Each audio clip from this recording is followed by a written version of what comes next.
It's hard to believe that it'll be 37 years day after tomorrow. I'm Hugh White. I'm in the R&D and Technical Marketing Group here at Lonza Rockland. I find it really interesting to have been in this field for many years and have seen some of the original development of certain methods like PCR and met some of the people that first invented it, but as well as now being in contact with customers looking at new ways to use products and really finding out about new opportunities that may be arising. We have many resources here, all who have a lot of knowledge in their areas, particularly Maxine Dumais, who has an extremely large amount of knowledge on the manufacture of agaroses and the chemical properties of the agaroses.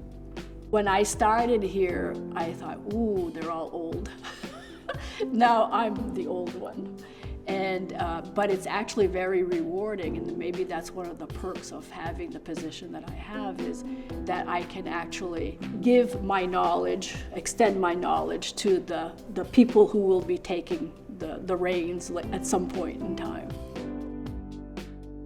I had only ever been in a scientific role doing experiments, preclinical drug discovery, and I did not even realize this facility was here. And I was in Cambridge working, and someone sent me an email saying there were 2 jobs in Rockland, Maine open. And I was like, that's not possible. Lo and behold, the agarose that I was required to use was made in Rockland.